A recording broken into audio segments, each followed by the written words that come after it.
A chave do cofre, uma análise da subjugação econômica do Brasil. Introdução, a regra de ouro. O credor manda, o devedor obedece. Esta máxima, de uma simplicidade brutal, é a chave para compreender a história econômica do Brasil. Não se trata de uma história de má gestão ou de crises cíclicas, mas sim de uma subjugação contínua e deliberada, onde a soberania nacional foi sistematicamente trocada pela sobrevivência e enriquecimento de uma elite local em conluio com interesses estrangeiros. A chave do cofre, que deveria pertencer ao povo brasileiro, foi entregue a credores externos em momentos cruciais, e a proclamação da República em 1889 não representou a devolução dessa chave, mas apenas uma troca de mãos entre os gestores da dependência. 1808. O pecado original.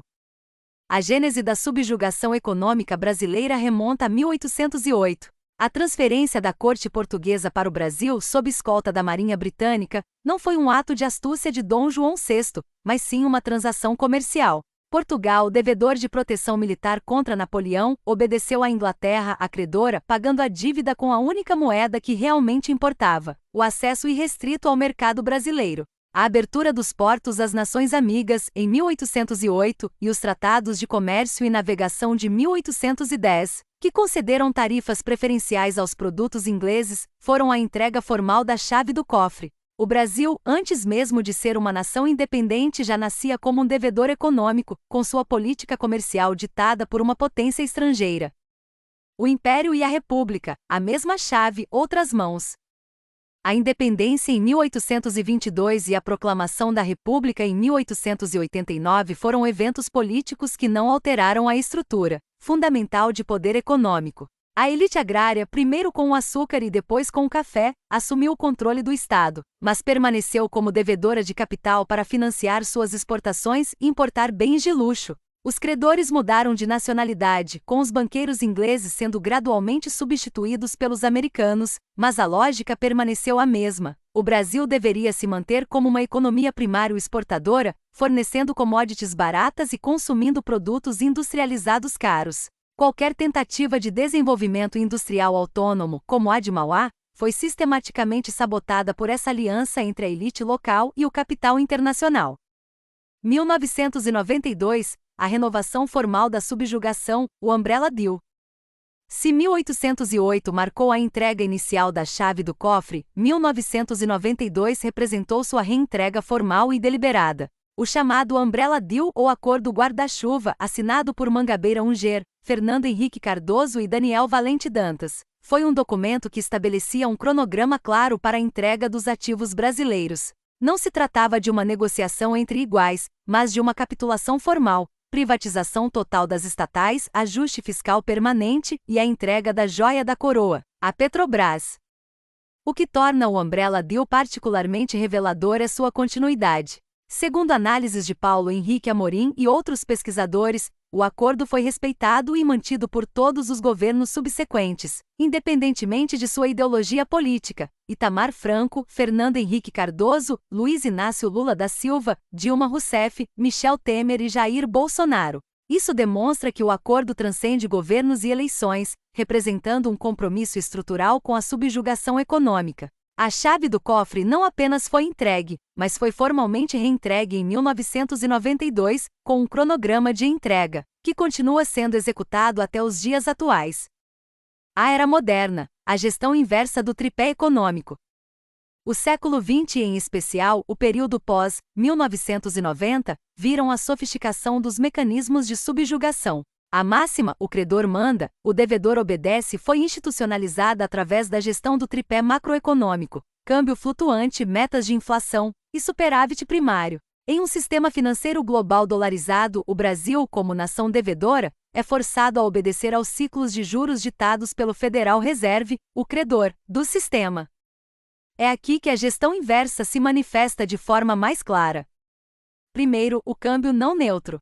Em vez de buscar um câmbio neutro que reflita a produtividade da economia e promova a indústria nacional, a política cambial é usada para atrair dólares especulativos.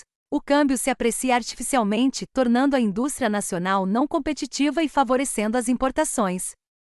Segundo, os juros altos.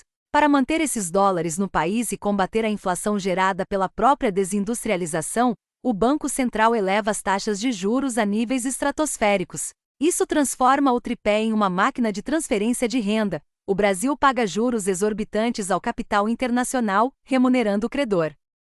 Terceiro, o crescimento do Brasil offshore. O resultado é um paradoxo devastador. Enquanto o Brasil onshore, a economia real, a produção, o trabalho, agoniza com juros altos e desindustrialização, o Brasil offshore, o capital de brasileiros no exterior, floresce beneficiando-se dos mesmos juros altos que sufocam o país. A riqueza gerada no Brasil é sistematicamente transferida para o exterior, para o bolso dos credores e de seus sócios locais. A solução: a banda cambial e a retomada da soberania. A justiça social começa por um câmbio neutro. A proposta de uma banda cambial, defendida por economistas como Luiz Carlos Bresser Pereira, é um caminho concreto para retomar a soberania econômica. Em vez de deixar o câmbio flutuar ao sabor da especulação, o Banco Central estabeleceria um piso e um teto para a taxa de câmbio, mantendo-a em um nível que garanta a competitividade da indústria nacional. Isso quebraria a lógica da gestão inversa de três formas. Primeiro, eliminaria a necessidade de juros estratosféricos, pois o câmbio não seria mais a principal âncora anti-inflacionária. Segundo, estimularia a reindustrialização, tornando os produtos brasileiros competitivos novamente. Terceiro, interromperia a sangria de recursos para o exterior, alinhando o interesse do capital com o interesse nacional. Conclusão: a batalha pela chave do cofre. A história do Brasil é a história de uma nação que nunca teve, de fato, a chave de seu próprio cofre. De 1808 a 1992, e de 1992 até hoje, essa chave foi entregue e reentregue, sempre em troca da promessa de sobrevivência e enriquecimento de uma elite local em conluio com interesses estrangeiros. O Umbrella Deal não encerrou essa trajetória, mas a formalizou e a perpetuou, transformando a subjugação em um acordo deliberado que transcende governos e ideologias. A luta por um câmbio neutro, por uma política industrial e por um projeto de desenvolvimento autônomo não é uma discussão técnica, mas sim a continuação da batalha pela independência iniciada em 1808. É a luta para finalmente devolver a chave do cofre ao seu verdadeiro dono, o povo brasileiro. Enquanto essa chave permanecer nas mãos de credores externos e de uma elite local que a ele serve, a justiça social permanecerá um sonho distante. A recuperação da soberania econômica através de um câmbio neutro e de uma política de desenvolvimento autônomo é, portanto, não apenas uma questão econômica, mas uma questão de justiça, dignidade e futuro nacional.